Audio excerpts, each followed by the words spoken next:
The school bus always smelled the same, a mix of vinyl seats, dust, and that faint scent of old snacks. I sat in my usual seat, third row from the back by the window. It wasn't just routine anymore. It was where I knew he'd find me. My friend. We weren't assigned seats, but somehow he always landed next to me. Some days he came in humming a song, tossing his bag in the aisle and dropping beside me like gravity pulled him there. Other days he'd tap my shoulder with a grin and a "good morning, sleepyhead," like it was our inside joke. At first I didn't think much of it. We were friends. He was friendly with everyone. Teachers, classmates, even the strict bus driver. But with me he was different. He noticed things. When I had a bad test he'd say, "It's just one. You'll bounce back." When I had a cold he brought lozenges. Small things. Too small to mean anything, right? One chilly morning I forgot my sweater. He handed me his without a word. I hesitated. He just shrugged. I'm warm-blooded. I wore it the entire ride, heart racing, pretending not to inhale the soft trace of his cologne. We shared earbuds sometimes. He'd hold one out, already playing his favorite band. I wasn't into indie rock, but I didn't say no. Our shoulders would brush lightly and neither of us would move. Once our hands touched on the seat. He didn't pull away. I didn't either. There were moments I replayed at night. The time he laughed at something I said and stared just a second longer than needed. The way he remembered I hated papaya and always offered to trade his apple slice during lunch. The way he texted, "Did you reach home?" Even on days we didn't talk much at school. I told myself he was just nice. That was easier. Less risky. I didn't want to ruin what we had. But something had shifted. I'd start looking for him as soon as I got on the bus. I noticed when he wasn't there. My mornings felt off when he skipped a ride. Sometimes he'd look out the window and I'd steal glances. His jawline, the curve of his lips when he smiled at something he didn't say out loud. I didn't know what it meant. Maybe nothing. Maybe everything. Once, during a random conversation he asked, "Have you ever liked someone and didn't know if you should say it?" I laughed awkwardly. "Yeah. All the time." He nodded slowly like that answer told him something. Maybe he knew. Maybe he was waiting just like me. Or maybe we were both too scared to cross a line we couldn't uncross. But every morning I still waited for that bus ride. Not for school but for the 25 minutes where I could sit beside him and pretend we were more than just friends. It was a Tuesday, one of those slow, overcast mornings when the sky looked unsure of itself. I stepped onto the bus and noticed the seat beside mine was still empty.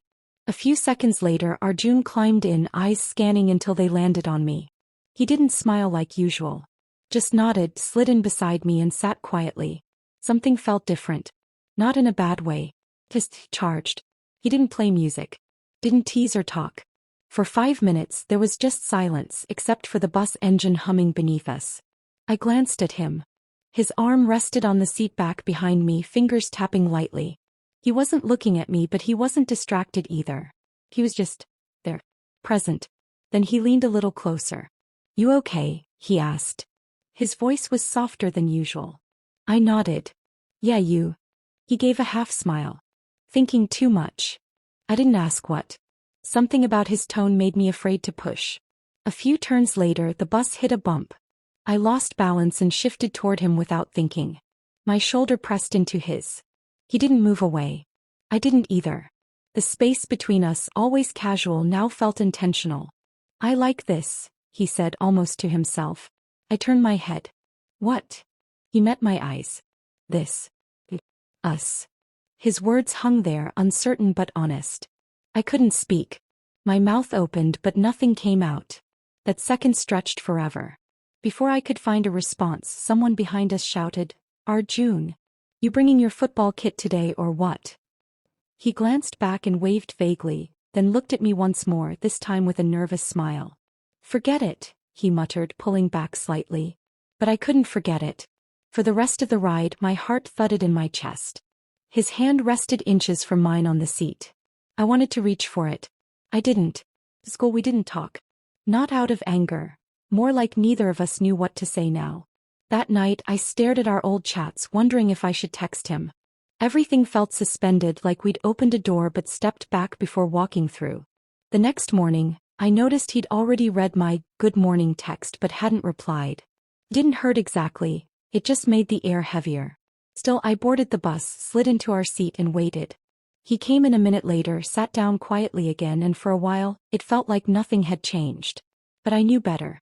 Because something had shifted in the silence, in the way his eyes held mine just a little longer, in how carefully he kept his hand near mine without touching. Neither of us said it out loud, but we both felt it. Something unspoken had begun and we didn't know what came next. The next day he didn't speak at all when he sat beside me. No nod, no good morning. Just silence. I didn't say anything either. I stared out the window, trying to act like I wasn't aware of how close he was sitting, like my mind wasn't spinning with everything from yesterday. I stole a glance. He looked tired, or maybe just caught in thought. His fingers kept tapping on his knee, a rhythm that didn't match any song. I wanted to ask what he was thinking, but my throat felt stuck. I hated how things were now. The quiet between us wasn't comfortable anymore.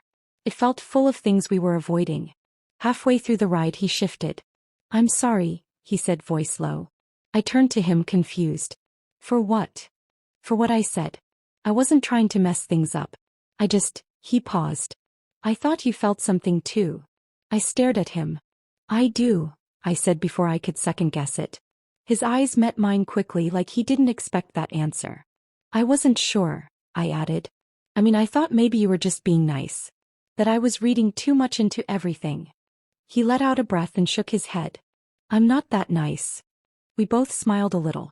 The kind of smile that says we were both scared of the same thing. "I've liked you for a while," he said. "I just didn't want to ruin what we already had. But sitting next to you every morning, pretending I didn't feel more, it got harder." I didn't know what to say at first. Not because I didn't feel the same, but because hearing it out loud made it real. My heart was racing, but in a steady, quiet way, like it finally had a rhythm it had been waiting for. "I feel that too," I said. "I just didn't know if you'd ever say it." He laughed under his breath. "Guess I needed a bus bump to finally talk." We didn't hold hands. We didn't hug. We just sat there, facing forward, letting the words settle between us like dust finally landing after a long stir. There was no big moment, no dramatic music, but something about the way he glanced over at me, soft, sure, made me feel like everything had just changed. It was quiet again, but this time it felt full. Comfortable. We weren't rushing anything. We didn't have to define what we were now. He leaned slightly toward me. "So, tomorrow same seat?" I smiled. "Always." And just like that, the silence between us wasn't heavy anymore. It was peaceful. Safe. Something new had begun, and for the first time, neither of us wanted to pretend it wasn't real. Weeks passed, but it didn't feel like much had changed on the surface. We still met at the same spot, sat in the same seat, listened to the same songs.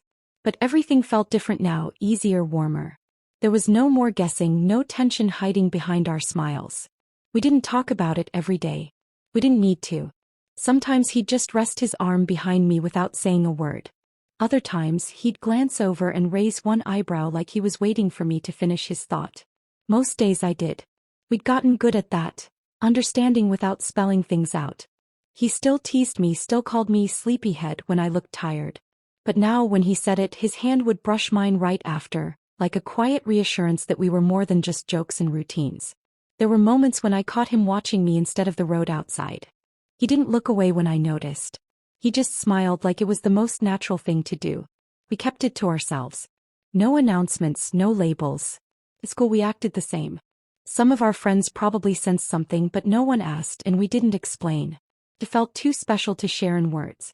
One day I leaned against him during the ride, my head on his shoulder. He didn't flinch or joke. He just let me stay there, breathing steady. I could hear his heartbeat through his shirt. Calm. Unbothered. Like he'd been waiting for that exact moment. I didn't want anything more than that.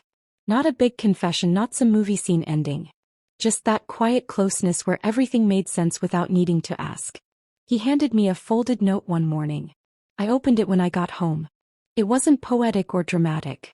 Just a few lines. "I don't know where this goes, but I want to be next to you as it does." It wasn't signed. Didn't need to be. I wrote back on a sticky note, "You already are." I handed it to him the next day without a word. He read it, smiled, and tucked it into his wallet. We still didn't call it anything. We didn't have to. It was in the way he waited for me before getting on the bus. The way I saved his seat without thinking. The way we said nothing for 10 minutes and still felt like we'd had a full conversation. Looking back, I realized it wasn't the moment on the bus that changed everything. It was all the little ones before and after. The shared silences, small risks, and soft honesty. We never needed to say we were together. We just were. And every morning as the engine started and the world passed by outside, I knew exactly where I belonged. Right beside him, just like always.